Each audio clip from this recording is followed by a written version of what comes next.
Apparently there were a lot of people in the UK who were very unhappy that somebody light-skinned was doing this documentary. Malcolm X's famous speech, like, who taught you to hate yourself? If she didn't tell me to stop, I probably would be nowhere near the shade I am now. Hey everyone, I'm Audrey, this is Tan France. Hello. Today we are talking about colorism and this is On the Cards. Joining us on the couch, we have Hemah, Gracie, Princess, Sheerah, and last but not least, Tan France, who investigates the extent of colorism in the Black and Asian community. Now, Tan. Yes. Let's talk about this documentary. I'd love to. First of all, it was brilliant. What inspired you to actually make this documentary? First and foremost, I had a child last year and we knew we were going to start the process of having a baby, and I really wanted to make sure that my child didn't experience what I experienced as a kid. And so I wanted to be able to say to my kid in many years' time, Daddy did all he could to try and at least open up a conversation and try and negate some of the issues we've all probably experienced on this panel. Absolutely. Do you know, one of the things I really loved about it was how informed the students were? Yeah. Because when I was growing up, I knew colorism was a thing, but I didn't know the word. Yeah. So the fact that they could define it so well was absolutely incredible at such a young age. I don't think we had the exposure to really understand globally what that meant. And the kids nowadays, with them all on gosh knows what social media, they have education that we just didn't have as kids. I'm saying we, I know you're all much younger than I, but yeah, I didn't have that as a kid.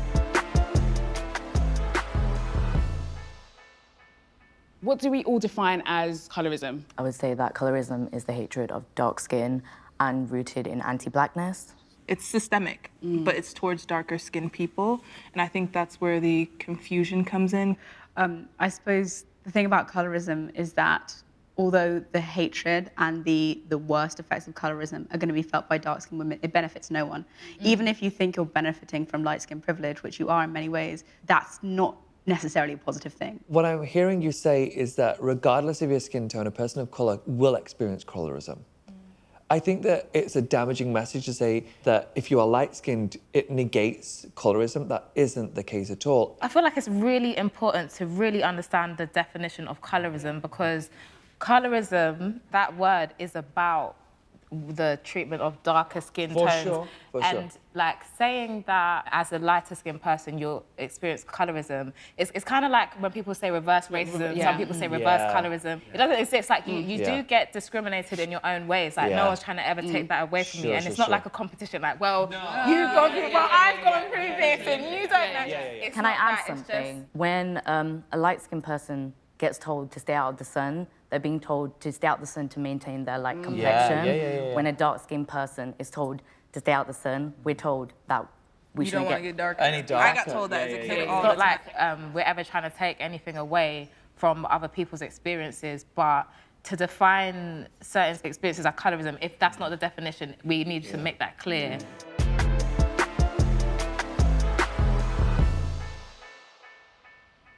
So we're going to delve a little bit deeper into the conversation. Sheerah, I'm going to ask you to do the honours. If you pick up a card, and then you're going to read the statement on the card, and then we're just going to talk about the statement. There have been times I have not felt accepted because of the shade of my skin. I don't think I've ever not been accepted, but I grew up in Essex, so I went to a predominantly white school, and so I definitely think I faced colorism amongst like my non-black friends. So there was this idea that all the non-blacks kind of stuck together, and within that space, I was like the least desired. So that was my personal experience. Does anybody want to talk about? As a light-skinned woman, I don't want to like make this the universal like experience, but I have tried to bleach my skin before when I was like 10, which why watching your documentary was the guilt you felt like and expressed is something I've sort of reckoned with. And I remember sitting in the bath and like just scrubbing because my sister's slightly lighter than me. She has slightly more Afrocentric features, although even Afrocentric, Eurocentric features, I think, is a whole thing. But it's a whole other thing. It's a whole other thing. We don't have enough time. I always wanted to be as light as possible, not because I didn't want to be black, but it was because I wasn't black enough to relate to my black family. I wasn't white enough to relate to my white family, but I was living with my white family, going to majority white schools, and I recognized that white people were considered beautiful and they were getting the jobs, all this stuff. You know what's interesting is that you have suggested I wasn't as dark, so therefore my experience probably wasn't as bad. I wonder, should any of you feel like you don't have a right to talk about colorism or feel that guilt or feel those experiences just because you feel you're not as dark as somebody to the nth degree? There's a term that is not being used, and I think it's proximity to whiteness, right? People need to also stop looking at themselves and their identity as a definite, like, you're not purely just oppressed and you're not just purely privileged. I could be in a room full of light-skinned people. In that space, I carry more proximity to blackness, so therefore I'm gonna be more oppressed, right? But then I could be in a room full of dark-skinned black people with Afrocentric features and hair textures, and I could be the same complexion, but the difference is I have the privilege. Me addressing it right now doesn't take away any of the experience that I face, but choosing to only see one aspect of my identity and experiences is gonna harm further marginalized people. So when I was younger, like you can see now, I had eczema everywhere. So it was doctors that gave me cream to lighten the dark marks. And I started using the lightening cream, and my mom said to me, Princess, you need to slow down, like you're getting really light, like I don't like it. And my mom's a light-skinned Nigerian woman. So when she said that, I was like, ooh, hit the money. I'm like, I don't need to get bleaching cream, I'll just keep using this. I was using it everywhere. I'm like, I'll finally look like my mom, I'll look like the girls at school. And then I ran out. But then my doctor, we went back to her to get the cream, and she was like, I don't want you using that anymore. Like, you look a completely different shade. After that, I was really like sad, like, oh, why can't I get lighter? Like, I want to be lighter. I didn't go to a predominantly white school, but you could count the black kids on your fingers. And they literally ignored me. And the light-skinned girls, the mixed girls, everyone got that attention. And it's not like I craved the attention, but I was like, it doesn't feel nice to be ignored. I kept getting this comment, oh, you're dark, but you're not too dark. Oh, you're pretty for a dark-skinned girl. My mom, she had like some hyperpigmentation. And I started taking her hyperpigmentation cream to like lighten my skin. And I was like, why am I doing this? Obviously my skin's not changing. I can't change it, like just let it go. Then I get to high school. This boy, we were hanging out. My light-skinned mixed race best friend was sitting next to me. I was here and he was over there. And he was like, Princess, you know, if you were white, you'd be one of the hottest girls in school. And I was like, what? I was angry, but I was also like, wow. He like validated my insecurities. And it was like, I can't believe that people find me attractive or find me interesting, but I'm not the right shade. Then I was like, let me give bleaching one more last try. And my mom came to me, she's like, Princess, you better not touch that cream. You don't need it, like your skin is beautiful, like why are you trying to change it? And after that, I just went on this like really long self-love journey of like, you need to know you're okay. No matter what people say to you, no matter how they feel about you. Do you think if you didn't have such a loving and supportive mom, you would have found that radical self-love so quickly? No, I'm sorry. It's okay. I love my mom, that's why it's making me cry. We love your mom too, she sounds great. No, my mom is a very confident Nigerian woman. Like, if she didn't tell me to stop, I probably would be nowhere near the shade I am now. And I do give credit to her because she's always told me I'm beautiful, but when you constantly get comments and no's and rejection, it physically and mentally affects you. If it wasn't for my mom and like finally finding like a dark-skinned friend that could relate to me, I don't think I would be where I am today. And then I see representation in the media, other people like, you're gorgeous, like dark skin, you're gorgeous, like dark skinned black women, for me was like, I'm gorgeous too.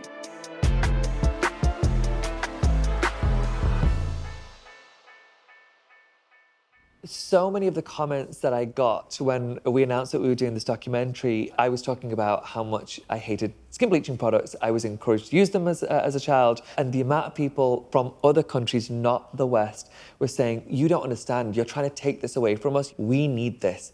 If I don't use this, I will not succeed in life. I feel like those kind of comments are from what they see in their media. Like, I know even in like South Korea, they use skin bleaching, and like Black China was promoting one of the products and stuff. Hemah said it was education.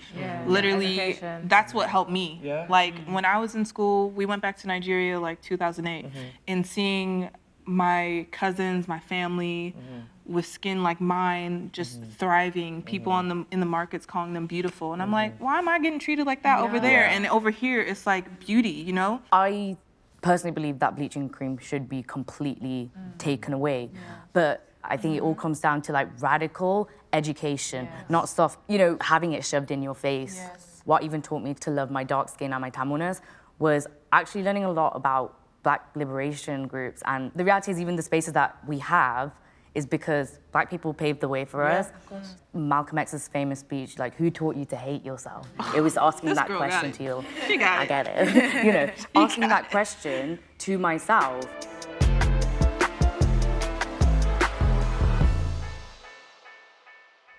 Okay, so I think it's time for another card. I'm gonna ask Hemah. Let's do it, See what it says. The shade of your skin can be a factor on success. Well, duh. Kind of like what you think. So when you think about the wide audience in the world, you know, or even the people that are allowing us to be viewed by the audience, so the production companies, whatever. When you think it's who's run by, especially here in the UK, it's gonna be white people mostly. So they often pick people who they're a bit more comfortable with, they feel like are more palatable to a white audience. I agree. One thing I love about how life is nowadays is you can't even deny the Black audience or the Asian audience. You'll see us on social media, on our own platforms, and we're clearly winning, we clearly have the views. So they catch on a bit later, but we'll just charge you 10 times more. One thing you said is that we are creating our own content, but that is a very recent thing. Yeah, very So recent. historically, up until the last few years, literally the last few years, you are right, we weren't in control. No, literally, we have to wait for someone to put us on, and then if they do put us on, it's going to be a certain kind of character. If it's a TV show and there's a light-skinned main character, her dark-skinned best friend is the loud one, that one with the attitude. I was gonna say, I think a good example is Issa Rae, Insecure. Like, we didn't have to have a struggle story. We didn't have to have like a stereotype. When we have those stories of us just being human beings, it gives us a sense of, oh, okay, I can relate to that. But with success, for me personally, when I was doing modeling and I was the only Black girl at a casting, or I wasn't dark enough, I even shaved my head off. Like, I'm like, what's the model look you want? You know? Yeah, so that's what like, they're trying to go for with exactly, the dark you know. shaved So head type, and like, I wasn't dark enough. Like, I'm dark skinned, but I wasn't the South Sudanese kind of dark skin that they wanted. You know what I mean? Yeah. So I think there's a certain type of person they want. I want to know, do you think that when they're casting for white models, their concerns are about their skin tone also? Absolutely not.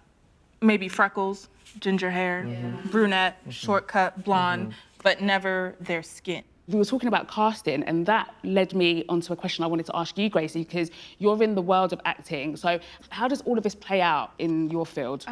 One thing that you mentioned that I sort of wanted to pick up on was the idea of like a user-friendly Black person. Right. And I'm very aware of the fact that I'm mixed race and I am user-friendly Black. Every situation I walk User-friendly in. Black. Never heard that. That's a new term. I'm stealing that term. Please steal it because it's something that actually first white people used about me. Because throughout my entire life, I've been in like majority white And situations. at what point during that conversation did you slap that person? Oh my God. Trust me, if I was throwing the amount of hands I wanted to throw, I'd be away for GBH. Like, going into any casting environment, I know that because, as you mentioned in the films, it's always the light-skinned girl, I know that I'm catering to that. But even then, I still feel bad about, oh, I'm not going to get cast because I'm Black or whatever, or this or that. But I know that technically on the spectrum, I'm still doing all right. Then on top of that, you sort of mentioned the idea of being the right kind of dark-skinned girl. And without being like, oh my God, light-skinned girls have problems too. Like, I don't want to sound like that. Yeah. But I think there is a specific type of mixed race girl that everybody wants. Like, I will never be skinny. Like, I will never be that girl. I will never have green eyes. You know, I will never always have the perfect curls, despite whatever hair extensions I use or whatever. So I feel like there's still this ridiculously high standard for mixed race women. Like, you've got to be the perfect one, otherwise you know, you're not it. So Sheerah, I wanted to ask you a question actually, because I'm nosy and I like to be in people's business. So word on the street is that you were involved in Beyonce's Brown Skin Girl. Like, Yeah, I was I that just bit. think, Like my face. That was like my whole face. and that song is so important. Talk to us about that, like your participation and your involvement in it. Okay, so first of all, I have to like state like Brown Skin Girl, the song is always going to be for Black women, and it's always going to be an Afrocentric song, and I think that is so beautiful to celebrate that.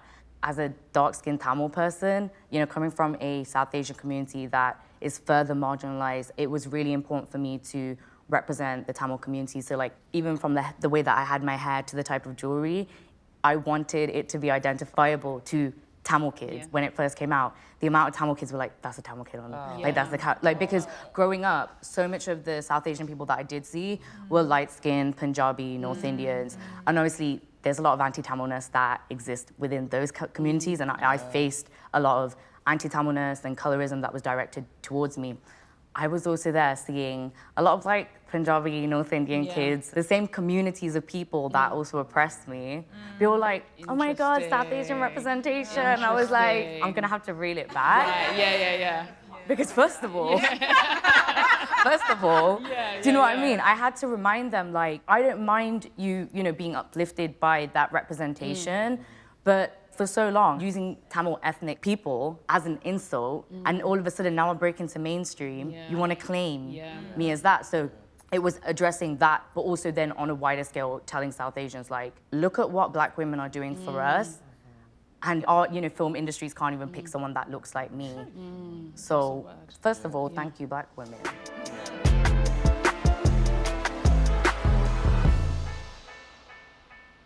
Okay, so we're going to pick up the final card. Gracie, if you wouldn't mind reading what's on the back of it, and we can discuss. The shade of my skin has impacted me financially. Yeah. It's really impacted me. So I'm at Oxford, which... We love that for you. I love saying that. But before I was even like, yay, I'm in Oxford, I was like, is this because I'm just a light-skinned girl who can go into an interview, sound relatively posh, and like blag my way in there, and they need the stats? Even when I was applying to Oxford, quite honestly, I chose Christchurch College, which is like meant to be the poshest, biggest, baddest kind of college, because I'll fit what they need and what they want. Don't you think it's crazy that you have to think about these things though?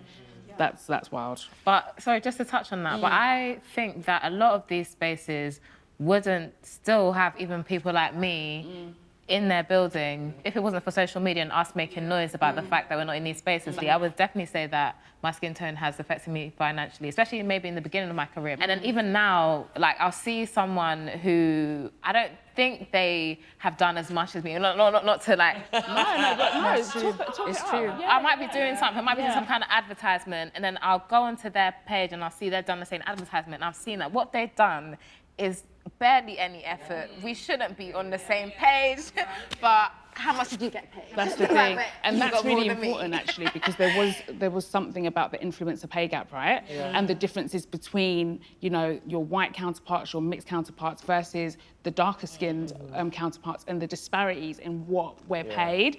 It's absolutely insane. Sheerah, you want to say something? Yeah, not my absolutely. quote, so you know, I don't want something like, but mediocrity is not a privilege that we have as dark-skinned people, and it's so true. I have gone into a lot of even like South Asian spaces, again, dominated by the more palatable North Indian, Punjabi communities, right? And seeing and I have to be very honest, seeing the most basic people do their basic stuff.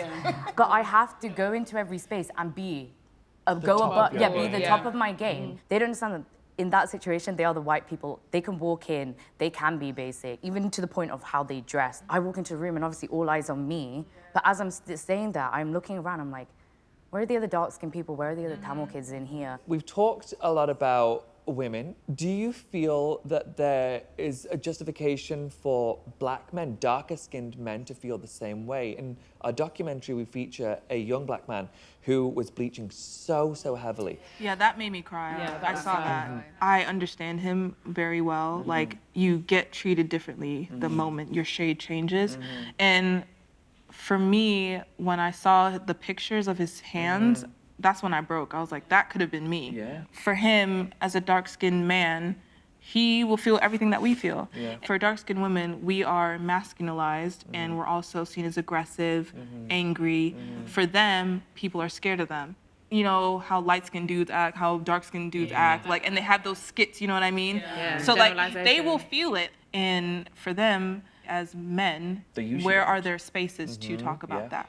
They should have that opportunity to have their own conversation as well. And just to add on to that, I think it's true. I think that anyone ultimately that's dark-skinned is going to face some sort of colorism. But I do think at the same time, the conversation about black men is a little bit nuanced because they can also be the beneficiaries of colorism because sometimes black men have projected colorism onto us and made us feel less than. So I And definitely... they'd be darker than you, making you feel worse. Exactly. And I've heard all yeah. kinds of horrible things. And I guess that's the sadness about colorism is that it's intracommunal, right? Like, it happens within the communities.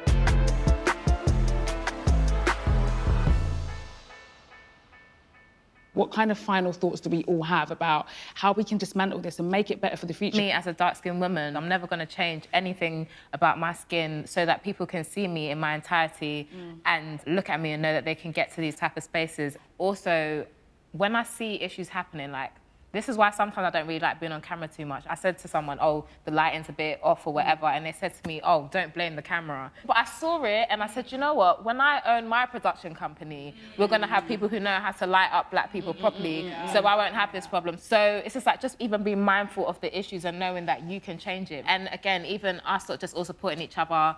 When you get into a space and you can do something for a dark-skinned girl, you know what we go through. You know we have to try extra hard. Hire me and pay me more. Definitely. I couldn't agree more. Princess, what do you think? Having representation of us just as, like, Insecure and stuff, like Molly in How to Get Away with Murder, when she's taking the wig off and, like, she's just crying and just being human. I think that allows vulnerability and, like, seeing us just as people. And systematically, I just feel like, I've said this all the time, you gotta break the system and rebuild it back up. We can't change a system that wasn't made for us. So I don't think changing things systemically will work unless there's a new system built. In terms of, like, actually dismantling, I'm not the right person to ask. And as a dark-skinned woman, I don't think it's on the oppressed to have to fix the problem. Exactly. Because it's everybody else around you with the problem. You're just existing in your beautiful dark skin and everyone else around you has the issue. So it shouldn't be on dark-skinned black women especially to fix the problem. Sheerah, what do you think? I think a lot of things. But... Clearly. Share your thoughts. I think even the fact that right now we've had such a nuanced conversation around colorism, which is really refreshing because I think so many people like to homogenize dark skin experiences and dark skin people, like, so addressing the nuances and then also going into these spaces, discussing it, taking away any fragility that you feel. Why is it that you feel fragile? We are not just purely oppressed. You know, we all carry some kind of proximity to whiteness. Addressing that doesn't hurt anyone. And don't be an asshole. As a light-skinned person, the way that this issue is going to be solved is by taking it on. Like, you've got to address your privilege. You've got to address then how can you take this privilege and not just feel bad about it and sit at home and cry. Okay, how am I going to be in the spaces where I can make the changes? And for me, as an actress and a writer, if I'm writing something, I'm not just going to write in like a dark-skinned best friend. I'm actively going to question the placement of dark-skinned women, making sure I bring dark-skinned women on my team, making sure I question that dynamic myself, because I'm the one in the room. So I have a responsibility to make those changes. You would mention that it's our responsibility as the lighter skinned within our community to be able to offer spaces for those who aren't given the opportunity. And that is why we've done this documentary. It would have been so easy for me to say, I'm just going to represent my South Asians and we're going to leave it at that. I wanted to make it clear that this is a global issue for many races, not just the South Asian community, not just the Black community, not just the Latinx community, not the Far East Asian community. I really feel that it's important that everyone understands that they can join in the conversation, feel comfortable enough to ask questions. Because I don't like people feeling like they have to be afraid to have the conversation. I'd rather us all be honest and open. And that's one thing I don't like a lot about social media, because it seems like if you get something wrong in the public, people are onto you, and it's just like, you got this wrong. Can I give you an example of that? Apparently there were a lot of people in the UK who were very unhappy that somebody light-skinned was doing this documentary. I was raised in a very white community. There weren't even 10 people of colour in my school. We were one of 8 families of colour. And so for me, I was one of the darker people in my community. And so I struggled through my version of colorism. Of course, I understand that it's all relative. But my experience of being judged by my colour is when I say I'm the person that's going to be doing this documentary and people say, you don't have a right, you're not dark enough to be able to have a seat at the table.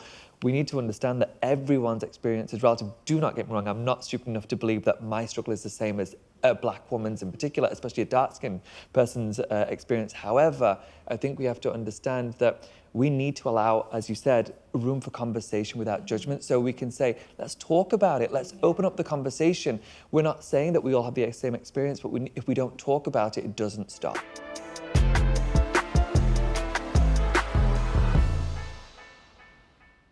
Thank you so much, everyone. You can now watch Tan France, Beauty and the Bleach on BBC iPlayer right now. Make sure you leave us a comment below and let us know your thoughts on how we can all dismantle colorism and other topics you'd like to see us discuss in the future. Bye. This conversation is important because people who may be feeling a similar way to how we're feeling need to understand that their feelings are valid. It serves as a space where we can safely discuss the pain we've felt, but also how we can collectively heal and make the world hopefully a place where our children won't have to suffer. A lot of people may feel guilt or shame for things they did for their dark skin, and seeing and hearing that other people went through what you went through is really important. I don't want to live in a world where my children feel like they can't live their best lives and best fruitful and flourish because of their complexion. Not all dark skin experiences are the same. There's so much differences and similarities. This conversation is so important because it affords us a space to have an authentic conversation that will hopefully impact some kind of change.